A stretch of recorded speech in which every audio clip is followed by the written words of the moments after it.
वक्रतुंड महाकाय सूर्यकोटि समप्रभा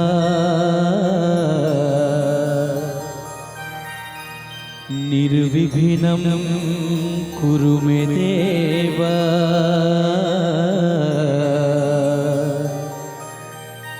सर्वकार्येषु सर्वदा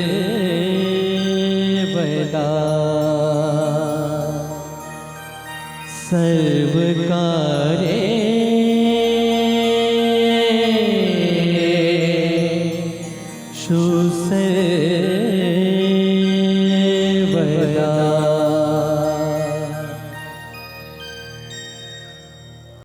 નમસ્તે વિદ્યાર્થી મિત્રો, પ્રણવ સહ સંસ્થામાં હું રાજન સર આપનું હાર્દિક સ્વાગત કરું છું.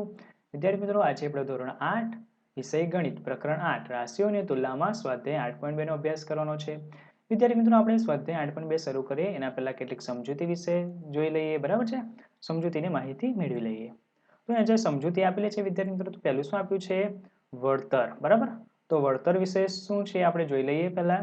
બરાબર? તો વળતર તો કે વળતર એ વસ્તુની છાપેલી કિંમતમાં આપેલા ઘટાડાની ટકાવારી છે. બરાબર? વળતર શું છે? કોઈ પણ વસ્તુની ઉપર આપણે છાપેલી કિંમત હોય છે. બરાબર? તેના ઉપર કોઈ ઘટાડો કરીને જે ટકાવારી આપવામાં આવે છે તેને શું કહેવામાં આવે છે? વળતર કહેવામાં આવે. બરાબર? વળતરને સૂત્ર આ રીતે લખી શકાય કે છાપેલી કિંમત ઓછા વેચાણ કિંમત. બરાબર? શું લખી શકાય? વળતર બરાબર છાપેલી કિંમત ઓછા વેચાણ કિંમત. ત્યાર પછી જોઈએ વિદ્યાર્થી મિત્રો કે જીએસટી. બરાબર? તમે સૌ જાણતા હશો જીએસટી વિશે સાંભળ્યું હશે. બરાબર? તો જીએસટી નું ફૂલ ફોર્મ શું છે?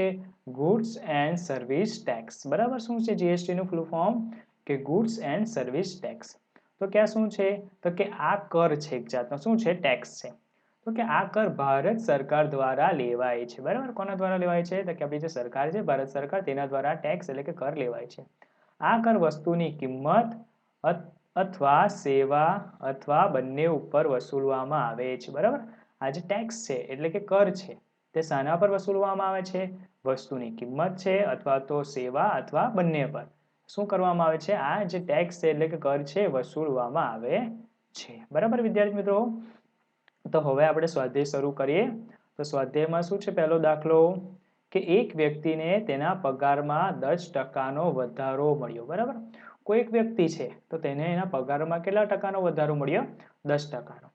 જો તેનો નવો પગાર ₹1,54,000 થયો હોય. બરાબર? એને 10% પગારમાં વધારો મળ્યો ત્યારે એનો નવો પગાર કેટલો થયો? ₹1,54,000 થયો. તો તેના મૂળ પગાર શોધવાનો છે. બરાબર? તેનો મૂળ પગાર કેટલો છે ને તે વિદ્યાર્થી મિત્રો શોધવાનો છે. જે આગળ આપણે આપી દીધો છે તે તો શું છે? 10% વધારા પછીનો છે.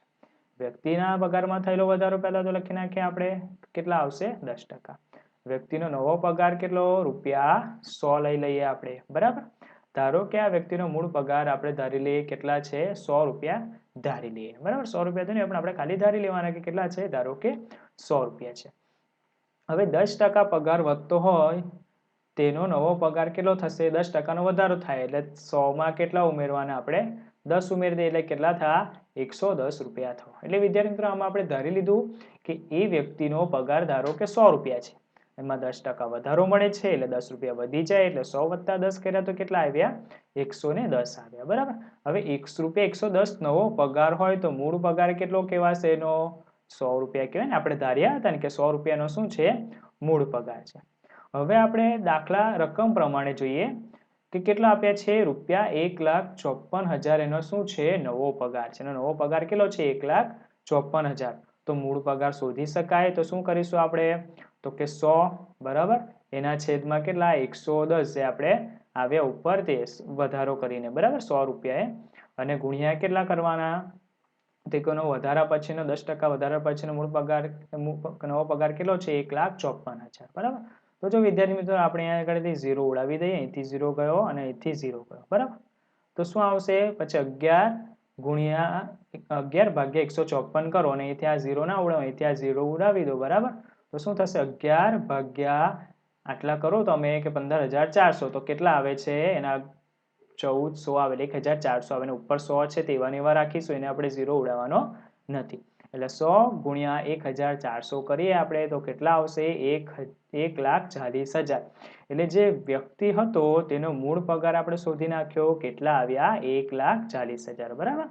એટલે વિદ્યાર્થી મિત્રો આપણને રકમ આપ્યું હતું કે 1,54,000 એનો નવો પગાર, તો તેનો મૂળ પગાર શોધવાનો હતો ને, એટલે આપણે એનો પગાર 100 રૂપિયા ધારીને એમાં 10% વધારો કરીને 110 રૂપિયા મળ્યા. એના પરથી આપણે શોધ્યું શું આવ્યો, વ્યક્તિનો મૂળ પગાર હવે 1,40,000 આવ્યો. હવે ત્યાર પછી બીજો દાખલો જોઈએ કે રવિવારે 845 લોકોએ પ્રાણી સંગ્રહાલયની મુલાકાત લીધી. બરાબર. 845 લોકો રવિવારે શું કર્યું, પ્રાણી સંગ્રહાલયની મુલાકાત લીધી. સોમવારે માત્ર કેટલા લોકો ગયા, 169 લોકો ગયા. બરાબર. સોમવારે ખાલી 169 લોકો જ ગયા. તો સોમવારે પ્રાણી સંગ્રહાલયની મુલાકાત લેનાર વ્યક્તિઓની સંખ્યામાં કેટલા ટકા ઘટાડો થયો એ શોધવાનું છે વિદ્યાર્થી મિત્રો અહીંયા. બરાબર. તમે જોઈ શકો છો કે રવિવારે કેટલા હતા, 845 હતા, જ્યારે સોમવારે કેટલા થઈ ગયા, ખાલી 169 થઈ ગયા. બરાબર. તો ઘટાડો થયો ને, રવિવાર કરતા સોમવારે કેટલા આવ્યા, ઓછા વ્યક્તિઓ પ્રાણી સંગ્રહાલયની મુલાકાત આવી. તો એ કેટલા ટકાનો ઘટાડો થયો ને એ આપણે શોધવાનું છે.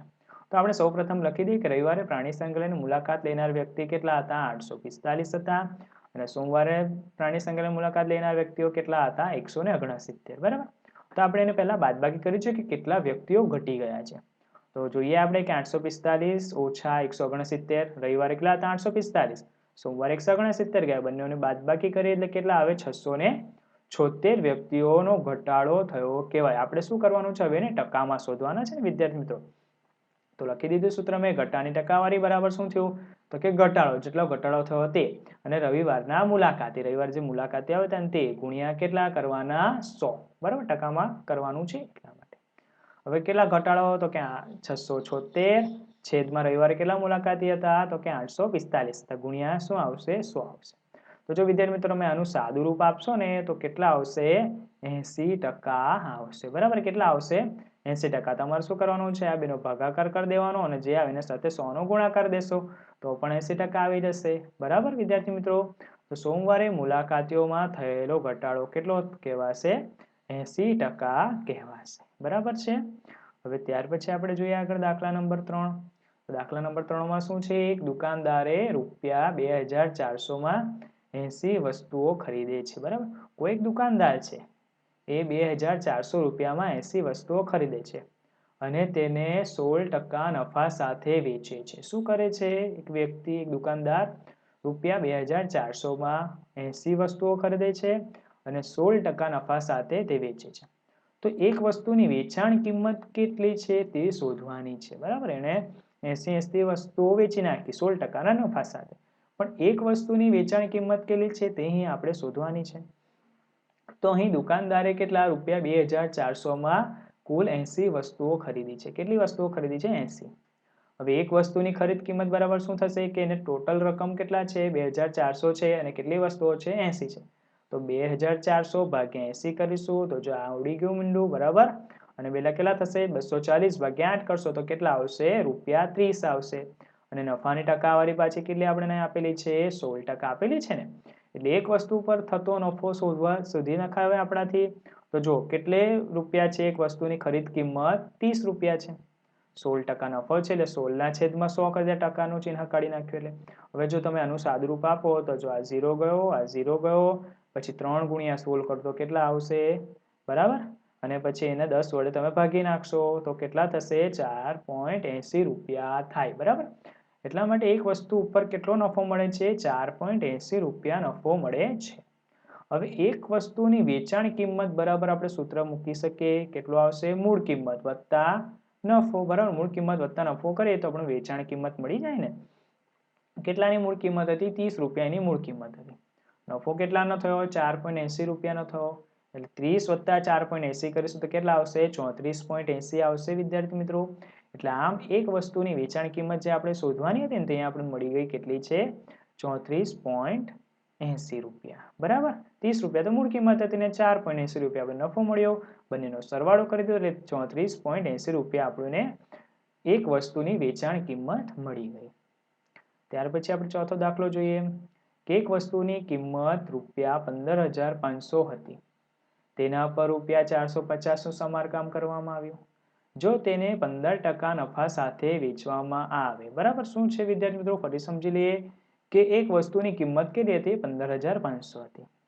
હવે તેના પર ₹450નું સમારકામ એટલે એના પર ખર્ચ કરવામાં આવ્યો ₹450, બરાબર. જો તેને 15% નફા સાથે વેચવામાં આવે તો તે વસ્તુની વેચાણ કિંમત શોધવાની છે, બરાબર. એને શું કર્યું? 15,500ની કોઈક વસ્તુ લાવ્યો છે, તેના પર ₹450 ખર્ચ કર્યો છે, એટલે સમારકામ કર્યું છે. ત્યાર પછી એને 15% નફા સાથે વસ્તુ વેચવી છે, તો એની વેચાણ કિંમત કેટલી હોય તે અહીંયા આપણે શોધવાની છે. તો જોઈએ સૌપ્રથમ કે વસ્તુની ખરીદ કિંમત કેટલી છે? 15,500 છે. વસ્તુનો સમારકામ ખર્ચ કેટલો છે? 450. એટલે આપણને પડતર કિંમત આપણે કહીએ ને કે મને આટલા રૂપિયામાં વસ્તુ પડી, બરાબર.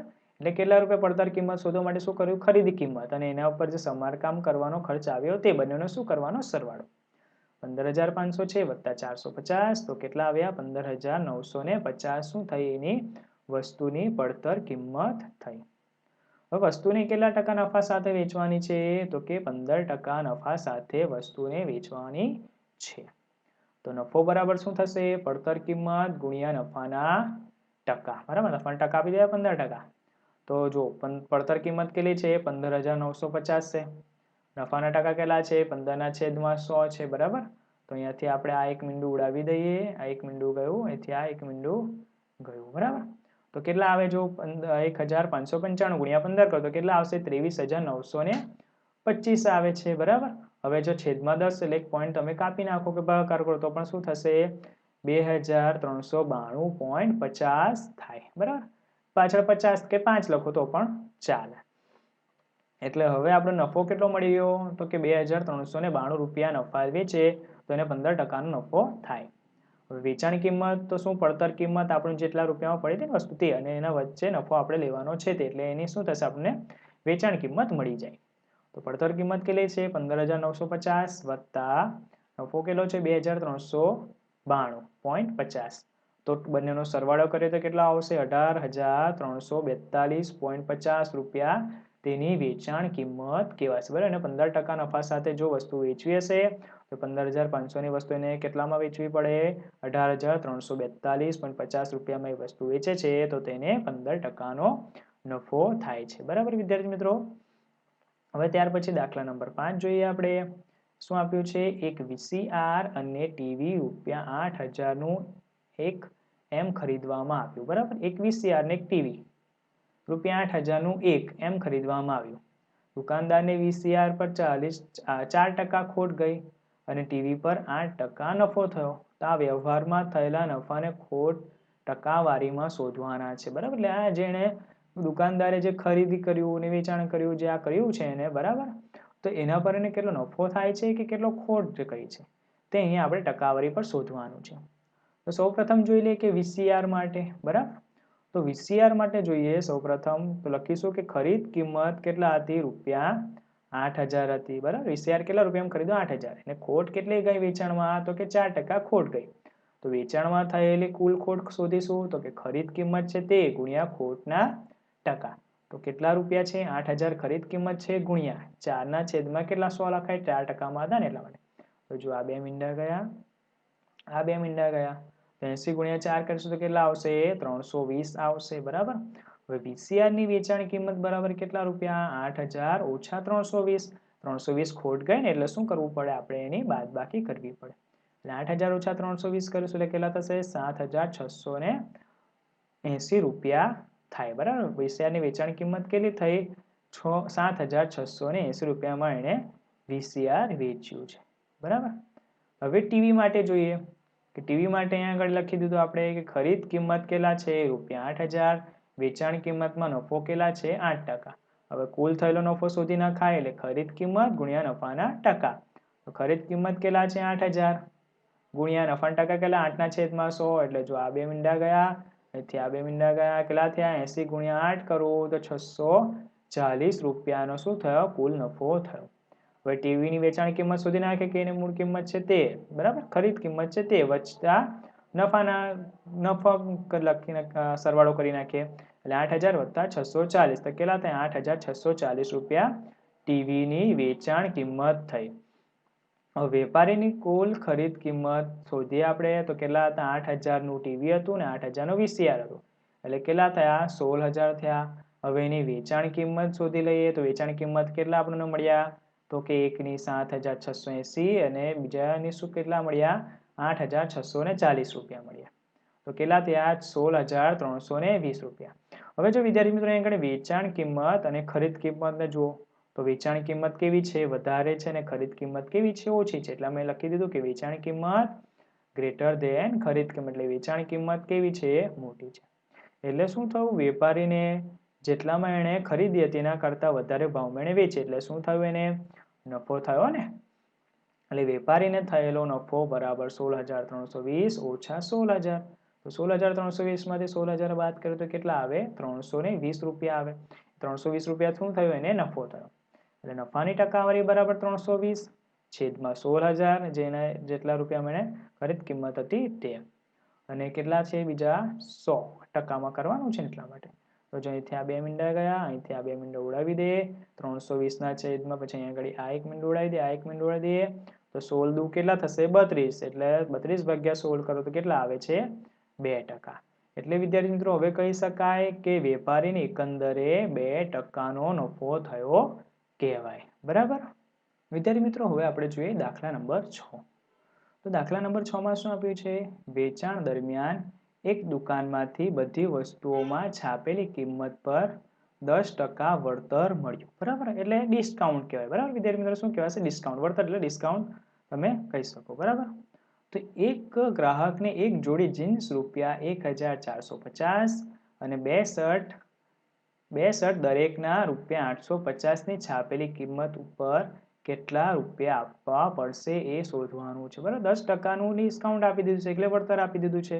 અને એક ગ્રાહકને એક જોડી જીન્સ 1,450 એટલે 1,450 અને બે શર્ટ દરેકના રૂપિયા 850 ની છાપેલી કિંમત પર એને કેટલા રૂપિયા ચૂકવવા પડશે તે શોધવાનું છે. હવે એક જોડી જીન્સની કિંમત કેટલી છે? 1,450 છે. બરાબર એક જોડી જીન્સની કિંમત કેટલી છે? 1,450 છે. અને એક શર્ટની કિંમત કેટલી છે? રૂપિયા 850 છે. બરાબર વિદ્યાર્થી એક જોડી જીન્સની કિંમત 1,450, એક શર્ટની કિંમત 850. બે શર્ટની કિંમત બરાબર શું થશે? એક શર્ટની આટલી છે ને તો બે શર્ટની શોધવી પડે આપણે રકમ આપ્યું છે એ પ્રમાણે. તો બે શર્ટ માટે શું થશે? 850 ગુણ્યા 2 તો કેટલા થશે? 1,700 રૂપિયા થશે. હવે આમ કુલ ખરીદી કેટલીની થઈ? તો કે 1,450 જીન્સના અને બે શર્ટના 1,700 રૂપિયા. તો કેટલા થયા? 3,150 રૂપિયા થયા. હવે ગ્રાહકને કેટલા રૂપિયા વળતર મળે છે? કેટલા ટકા વળતર મળે છે? તો કે 10% વળતર મળે છે. કેટલા ટકા મળે છે વળતર? 10% મળે છે. તો ગ્રાહકને મળતું વળતર શોધી નાખીએ તો આપણે કુલ કેટલાની ખરીદી થઈ? 3,150 ની થઈ. 10% વળતર એટલે 10 ના છેદમાં 100 બરાબર. હવે જો અહીંયાથી આ બે 0 કાઢી નાખીએ, અહીંયાથી એક ઉપર 0 ગયું ને ઉપરનો એક 0 ગયું તો કેટલા બચ્યા? રૂપિયા 315 રૂપિયા.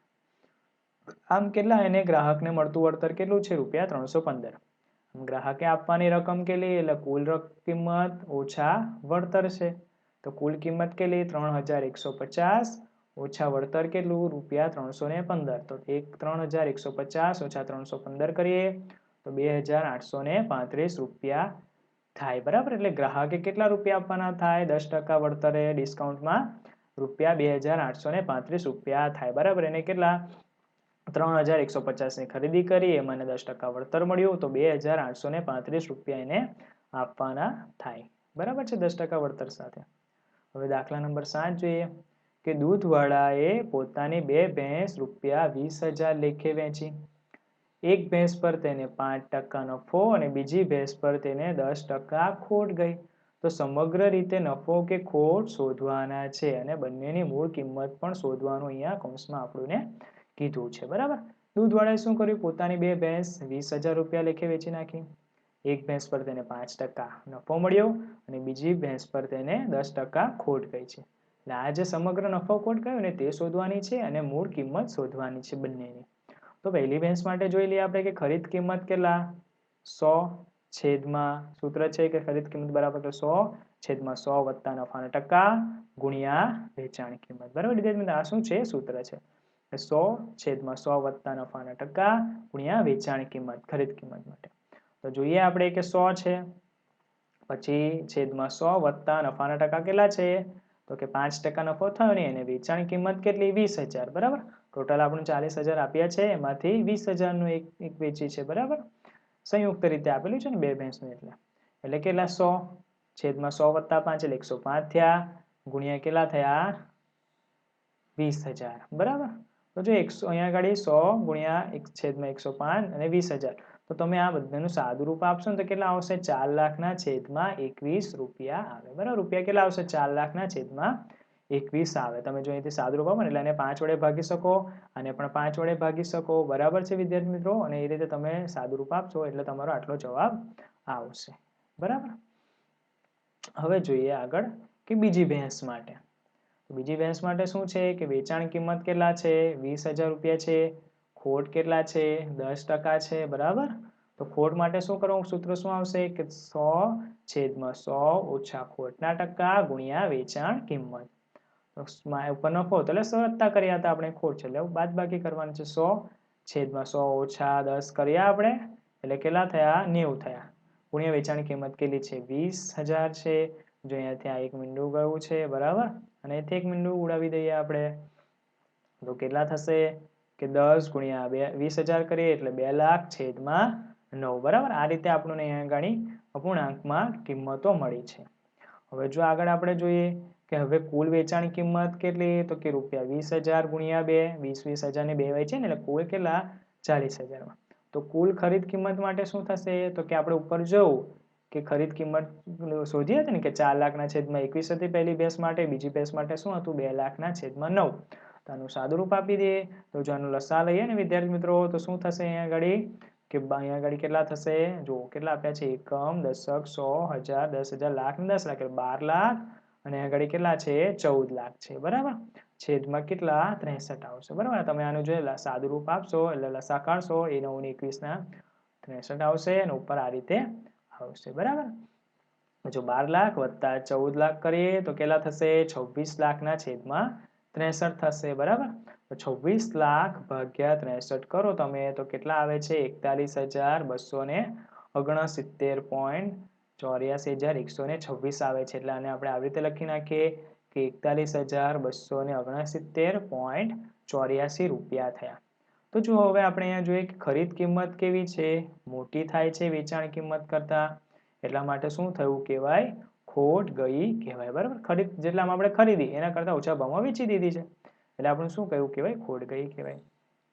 કેટલા રૂપિયાની ખોટ ગઈ શોધવા માટે શું કરીશું, જે આપણે આગળ મળ્યું છે ને કે 41,269.84 ઓછા 40,000, તો કેટલા 1,269.84. આટલા રૂપિયા શું થઈ દૂધવાળાની એકંદરે ખોટ ગઈ કહેવાય. બરાબર, હવે ત્યાર પછીનો આગળ દાખલો જોઈએ આપણે, દાખલા નંબર 8.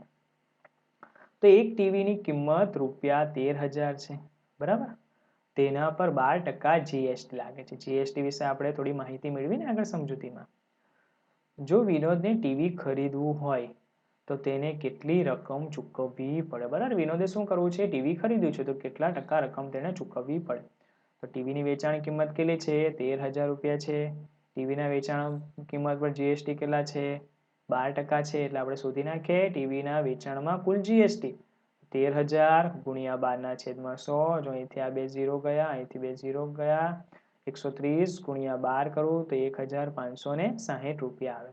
હવે ટીવી ખરીદવા ચૂકવવાની રકમ તો શું થશે, ટીવીની કિંમત વત્તા જીએસટી. ટીવીની કિંમત જે આપણે છે ને તે અને વત્તા જીએસટી 12% લાગ્યું એટલે 13,000 વત્તા 1,560 એટલે ચૂકવવાની રકમ કેટલી થાય જીએસટી સાથે 14,560 રૂપિયા થયો. જો વિદ્યાર્થી મિત્રો 13,000 રૂપિયાની ટીવી હતી પણ જીએસટી કેટલા લાગ્યો 1,560, એટલે વસ્તુ કેટલાની થઈ ગઈ આપણને 14,500 રૂપિયાની વસ્તુ થઈ ગયેલી. વિનોદે ટીવી ખરીદવા હવે કેટલા ચૂકવવા પડશે 14,560 રૂપિયા દુકાનદારને આપવા પડે. બરાબર, હવે ત્યાર પછી આપણે દાખલા નંબર 9 જોઈએ. બરાબર, તો દાખલા નંબર 9માં શું આપ્યું છે રકમમાં કે અરુણે એક જોડી સ્કેટિંગ માટેના બૂટ 20% વળતર પર ખરીદ્યા. બરાબર, પાછો 20% એને શું મળ્યું વળતર મળ્યું. જો તેણે 1600 આપ્યા હોય તો છાપેલી કિંમત શોધવાની છે. બરાબર, 20% વળતર પછી એણે કેટલા આપ્યા? 1600 રૂપિયા આપ્યા. તો છાપેલી કિંમત કેટલી હશે તે શોધવાની છે. તો બૂટની છાપેલી કિંમત કેટલી છે? ધારો કે આપણે 100 રૂપિયા ધારી લઈએ. આગળ કર્યું હતું ને એ રીતે. તો બૂટની ખરીદી પર મળતું વળતર કેટલું છે? 20% છે. તો બૂટની ખરીદીમાં મળતું વળતર, કુલ વળતર કેટલું? તો કે 100 ગુણ્યા 20/100. બરાબર, આ રીતે. તો જો આ 100 ગયા અને આ 100 ગયા તો 20 રૂપિયા આવ્યા. બરાબર, કેટલા રૂપિયા? 20 રૂપિયા કુલ વળતર મળ્યું. એટલે છાપેલી કિંમત ઓછા વળતર કરીએ તો આપણે ધારી હતી કે 100 રૂપિયા હતી, તો એમાં 20 રૂપિયા મળે છે તો કેટલા થયા? ₹80 રૂપિયા એને કુલ વેચાણ કિંમત મળી, જે આપણે 100 રૂપિયા ધાર્યું હતું ને એના પર. હવે એના પરથી આપણે દાખલામાં રકમ આપે છે તે કરીએ કે બૂટની વેચાણ કિંમત કેટલી છે? 1600 છે. જો ₹80 વેચાણ કિંમત હોય તો છાપેલી કિંમત ₹100 હતી. બરાબર, તો 1600 વેચાણ કિંમત હોય તો છાપેલી કિંમત કેટલી? એ રીતે આપણે પદ મૂકી દીધું. તો આ કેટલા છે? 1600. બરાબર, ઉપર લખી દા. 80 નીચે ગયા ગુણ્યા 100 કર્યા. તો જો અહીંયાથી આ એક મીંડું ઉડાવી દઈએ આપણે. અહીંથી એક મીંડું ગયું. બરાબર, હવે સાદું રૂપ આપો તમે તો કેટલા આવશે? ₹2000 આવે. બરાબર, કેટલા આવશે? ₹2000 આવશે.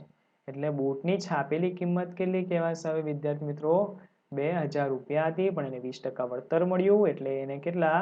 ખાલી 1600 ચૂકવવા પડ્યા. હવે છે દાખલા નંબર 10.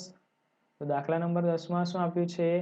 મેં ₹5400 હેર ડ્રાયર ખરીદ્યું. બરાબર, કેટલા રૂપિયામાં ખરીદ્યું? 5400 રૂપિયામાં. જેમાં 18% જીએસટી લાગ્યો હતો. તો જીએસટી પહેલાની કિંમત કેટલી? બરાબર, 18% શું લાગ્યો? જીએસટી લાગ્યો. તો જીએસટી ના લાગ્યો એની પહેલાની કિંમત કેટલી?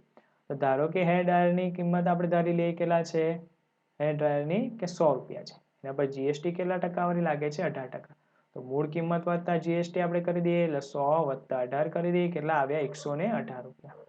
હવે અહીંયા હેર ડ્રાયરની જીએસટી સાથેની ખરીદ કિંમત રૂપિયા કેટલા છે? 5400 રૂપિયા છે. 118 ની ખરીદ કિંમત પર મૂળ કિંમત કેટલી હતી? 100 રૂપિયા હતી.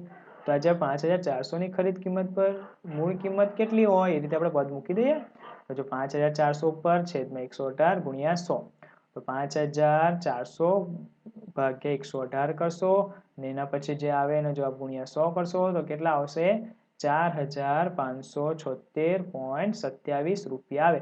એટલે હેર ડ્રાયરની જીએસટી પહેલાની કિંમત કેટલી હતી? 4576.27 રૂપિયા હતી. ને જીએસટી લાગ્યા પછી કેટલી થઈ ગઈ? 5400 રૂપિયા થઈ ગયા. 18% જીએસટી લાગ્યા ત્યાર પછી. હવે દાખલા નંબર 11 છે. એક વસ્તુ 18% જીએસટી સાથે 1239 ખરીદવામાં આવે છે. વસ્તુની છાપેલી કિંમત શોધવાની છે. બરાબર, ધારો કે વસ્તુની કિંમત કેટલી છે? 100 રૂપિયા છે. 18% કેટલા લાગે છે? એના પર જીએસટી લાગે છે. તો વસ્તુની ખરીદ કિંમત એટલે શું કરીશું? તો કે 100 + 18. આગળ આપણે કર્યું હતું ને તે પ્રમાણે. તો કેટલા આવ્યા? 118 રૂપિયા. હવે જો વિદ્યાર્થી મિત્રો આપણે 100 રૂપિયા કેટલા થાય છે? 18% જીએસટી લાગે તો 118 રૂપિયા થાય છે ને. આપણે પદ મૂકી દઈએ. 118 રૂપિયા. 118 ની ખરીદ કિંમત હોય તો વસ્તુની છાપેલી કિંમત કેટલી હતી? 100. તો ત્યારે જોઈએ કે રકમ આપી છે એ પ્રમાણે 1239 જો ખરીદ કિંમત હોય તો વસ્તુની છાપેલી કિંમત કેટલી? તો પદ મૂકી દીધું. હવે મૂકી દઈએ રકમ કે 1239 ગુણ્યા 100 છેદમાં 118. 1239 ગુણ્યા 100 કરીશું છેદમાં કેટલા? 118. તો હવે તમે આનું સાદું રૂપ આપશો કે 1239 ગુણ્યા 100 કરશો ભાગ્યા 18 કરશો 118. તો કેટલા આવે છે? 1050 આવે. બરાબર, 1239 ભાગ્યા 118 કરો ગુણ્યા 100 કરો તો પણ કેટલા આવશે? 1050 આવશે. આમ વસ્તુની છાપેલી કિંમત પર ₹1050 હશે. બરાબર વિદ્યાર્થી મિત્રો, તો આજનો આપણો આ સ્વાધ્યાય જ પૂર્ણ થાય છે. આના પછીના વિડીયોમાં આપણે આગળના સ્વાધ્યાયનો અભ્યાસ કરીશું. આભાર.